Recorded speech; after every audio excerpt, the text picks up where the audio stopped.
Justiça da agência italiana EFE. O governo brasileiro considerará visto para os companheiros e companheiras de estrangeiros com uniões homossexuais estáveis, antes limitadas à condição de cônjuge homem e mulher, informou hoje a Associação Nacional de Estrangeiros e Imigrantes do Brasil. A entidade declarou em comunicado que o governo federal, através do Ministério da Justiça, enviou ao Ministério da Casa Civil o projeto que modifica o Estatuto de Estrangeiro para dar ao companheiro de imigrante sem distinção de sexo os mesmos direitos de casais heterossexuais. O documento, agora aqui é o mais importante também, o documento pretende também vetar a expulsão de estrangeiros que tenham companheiros brasileiros do mesmo sexo.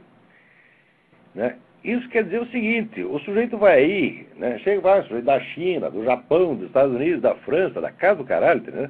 Vai aí, se instala no Brasil, comete um monte de delito, daí arruma um traveco, tá certo? E pronto, arruma um companheiro traveco, vive lá com o traveco 3 meses, 6 meses, 5 meses, porque a tal da união estável não está definida, né? Quer dizer, um relacionamento de 20 minutos pode ser uma união estável. Arruma lá um traveco e daí não pode mais, né? Expulsar o sujeito do território nacional e nós vamos ter que aguentá-lo. E o coitado do traveco vai ter que sustentar o desgraçado. Né? É isso que vai dar. Agora, notem bem, o importante aqui, sempre tem, nessas horas, tem as pessoas que são cristãs, moralistas, etc., elas ficam, vamos dizer, assustadas com a promoção do homossexualismo. Mas olha, por baixo da promoção do homossexualismo tem um treco muito pior. Mas muito pior, que não tem nada a ver com sexo, que é a adoção dessa nova técnica legislativa, que através de mudanças de regulamentos administrativos, você consegue fazer passar leis que, se fossem discutidas no parlamento, jamais passariam. Então, no caso, você sabe que no Brasil não existe o casamento gay. Ora, ele não existe, mas ele começa a ser fonte de direitos. Ele funcionando como fonte de direitos, ele informalmente já existe. Tá certo? E mais tarde, a lei não terá como negar retroativamente esses direitos já existentes. Quer dizer, através deste truque, o casamento gay passa a ser oficial no Brasil, sem precisar ser lei, sem precisar ser discutido no parlamento, nem coisa nenhuma. Note bem, outro dia eu escrevi que este tipo de coisa é a técnica legislativa mais usada no mundo de hoje. Isso foi inventado, né, por engenheiros sociais e planejadores da ONU, da nova ordem mundial, que são muito espertos e que já aplicaram isso até em casos mais graves, como, por exemplo, aquele da poligamia na Inglaterra. Na Inglaterra, evidentemente, não existe casamento poligâmico. Tá certo? Se um deputado, né, aparecer lá na Câmara dos Comuns, na Câmara dos Lordes, com um projeto de poligamia, eles vão bater nele. Então a poligamia jamais seria aprovada na Inglaterra. Então o que fizeram? Pegam um departamento, que é o departamento lá da Previdência Social, né, e a Previdência Social baixa lá uma mera portaria, que não será discutida, né, que vai ser o fato consumado, determinando que o sujeito que tem casamento poligâmico, ele receberá uma pensão para cada uma das esposas. Tá certo? Então, o casamento poligâmico não existe, mas é fonte de direitos. Como a coisa não pode ser fonte de direitos, sem mais dia, menos dia, virar um direito ela mesmo, então fica aí oficializado o casamento poligâmico, né, na Inglaterra, sem ter sido discutido. Pior ainda, num artigo de tempos atrás, eu lembrei que parcelas inteiras da administração, da segurança nacional britânica, foram transferidos para a comunidade europeia, sem que o povo sem que fosse discutido, sem que fosse nem mencionado no parlamento. Também foi uma mudança de regulamento, uma repartição.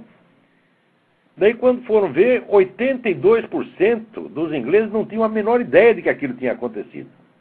Então, essa é a técnica legislativa hoje em dia. Prestem atenção, quer dizer, vocês ficam preocupados com as discussões no parlamento, com os debates públicos. Tudo que for importante vai passar assim.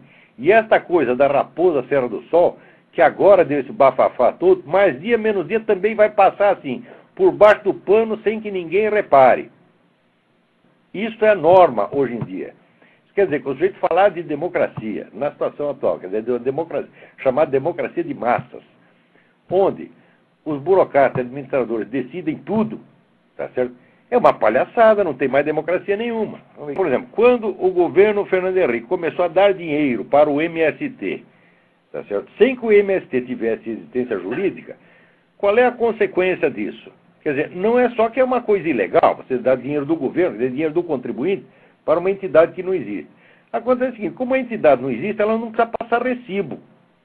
Ela não tem responsabilidade sobre o dinheiro que ela recebe. Quer dizer, não pode ser processado se fizer mau uso do dinheiro. Ou seja, esse é um dinheiro que o governo dá e não pode pedir satisfações. Mais recentemente, o seu Lula isentou as centrais sindicais de fiscalização pelo Tribunal de Contas. O que é isto, meu filho? O que significa isto? Não é só o problema do dinheiro, não. O problema é que você está criando, vamos dizer, uma nova estrutura de poder que está acima do Estado, à qual o Estado tem que servir. Isto foi exatamente o que se fez na Rússia com os sovietes. Os sovietes eram sindicatos rurais que não tinham existência legal. Só que, aos poucos, eles foram assumindo funções das prefeituras, de tal modo que, quando você chegar numa cidade do interior da Rússia e precisar de um papel, de um documento, a prefeitura não conseguia fazer, era só o soviético que resolvia, porque era ele que tinha o poder e o dinheiro. Então, quando Lenin voltou da Alemanha, né, com o lema todo o poder aos sovietes, o poder já era dos sovietes. Assim como hoje, o poder já é do MST, já é das centrais sindicais. Agora, quando você explica para as pessoas que isto é exatamente uma revolução comunista, milimetricamente idêntica, né, as pessoas ficam a dizer, o cérebro do nego paralisa. E eles começam, não, isso é teoria da conspiração, e papapá. Quer dizer, isso é um bando, tá certo? O cérebro desses caras é constituído de titica de galinha, sem desdouro para as galinhas, tá entendendo? Então, quer dizer, pessoa que não consegue pensar, não tá. O sujeito para mim falou em solução global, você fala, solução global, eu saco do meu rolo de papel higiênico, porque eu sei que vem merda por aí. Ninguém tem capacidade para solução global, para coisa. A solução é local e limitada por definição, a solução do que quer que seja. Agora, no Brasil, todo mundo tem que ter no mínimo um projeto de Brasil. Você é candidato a vereador em São Tomé das Letras. Alguém que pergunta para ele, qual é o seu projeto de Brasil? Quer dizer, o que é isto? Né? Quer dizer, a ideia de soluções globais é a base do pensamento totalitário. Quer dizer, o que é um totalitarismo? É um projeto total, que abrange todos os setores da vida humana.